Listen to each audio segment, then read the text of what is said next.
So mga kigsunan, maayong pagtan-aw pag-usab dinhi sa ato ang panag-uban diri sa ato ang pagpadayon sa atong paghisgot kabahin sa mga pulong nga giluwatan sa atong Ginoong Hesus samtang siya gilansang didto sa krus sa Kalbaryo ug atong hisgutan ang maong mga pulong ug niinit ta karon sa ikatulo nga pulong. Kining maong pulong atong makita diha sa Juan kapitulo 19 bersikulo 26 ngadto sa 27. Matud pa sa English, "Woman, behold your son, behold your mother." Sa Cebuano mga igsoon atong makita diri ang giingon, sa pagkakita ni Hesus sa iyang inahan ug sa tinun-an nga iyang gimahal nga nagbarog didto, miingon siya sa iyang inahan, "Babay, siya ang imong anak." Sa verse 27, unya mingon siya sa tinun-an, "Siya ang imong inahan." So kaniadto gidala sa tinun-an si Maria aron didto namupuyo sa iyang balay. Now nagisgot kini mga kaigsunan sa relasyon. Okay? Makita nato diri ang relasyon nga gisgutan sa ato ang Ginoong Hesus. So grabe ang iyahang gipakita nga pagtagad usab sa relasyon. Kinahanglan ang tao doon na gid siya pagpakabana niini. Kay bisan kun siya nagbitay didto sa mga pag-antos dito sa krus, iya gyud gipadayag kining importante kaayo nga butang. Yun siya, babae, siya ang imuhang anak. O ingon po siya sa iyang tinun-an nga siya usab ang imong inahan. So sa ato pa nagisgot ni siya og relasyon gayud mga kaigsunan. Unang sa ato ang tagsa-tagsa naman gid tay gitawag nga relasyon na mao ang gitawag natong pamilya. Gipahinumduman ta sa tuang Ginoong Hesus.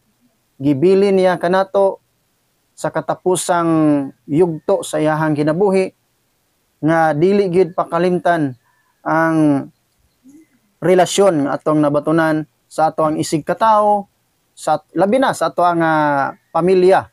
Kinahanglan atong ipakita ang atong pagpakabana, pinagis pagpalangga, pagminahalay, pagtinagdanay, ingon nga pamilya makita ang kinaiya ni Kristo nga anaa ang pagsinabdanay.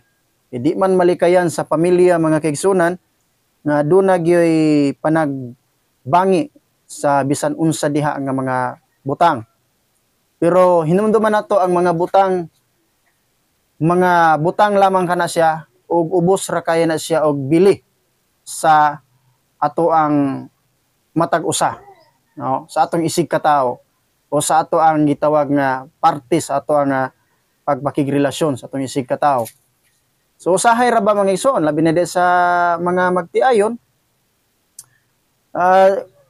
mga butang may hinungdan nga magkabulag, magkabangi, dili makasinabtanay, dili magtingganay, dili magsinabtanay sa bisan unsa nga mga butang lamang nga kun buot sabton ubos ra kayo kana siya og bili kaysa dignidad sa ato ang isig katao or sa ato ang minahal sa kinabuhi. So usahay mga kaigsunan, ang ato ang minahal sa kinabuhi mahatagan lang nato og kanabang makahuna-huna ta nga ato adi siyang gimahal kung wala na sa ato ang iliran, which is dili maayo. Kinahanglan samtang napana sa ato ang tapad kauban pa na nato nga atong iparamdam ang ato ang tinuod nga pagbati, ato ang pagmahal, pagpakabana ni ana nga tawo. Kay gipahinumduman ta ni Ginoong Hesus niini nga aduna gyoy pagtinagdanay sa usag-usa. Aron nga ang kahayag magadan-ag ra gihapon ang kahayag sa usa ka Kristohanon diha sa panimalay. Nga mahimo bitaw nga panalangin ang ato ang panimalay ngadto sa uban labi na sa mga walay Kristo nga mga panimalay. na mahimong panig-ing na ng ato ang panimalay sa ilahang mga panimalay nga nganong dunay gitawag og kadaugan o kalampusan sa ato ang pagbaton og relasyon, nganong successful man ang atong relasyon.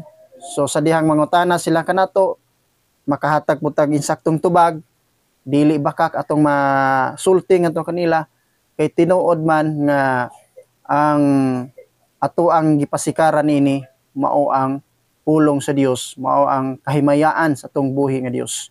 So kay kini gipadangat ni sa Ginoo samtang nagbitay siya sa cross, usa kini ka importante kaayong butang nga mahimaya gyud ang Amahan sa dihang ato kining hatagan sa pagpakabana, no?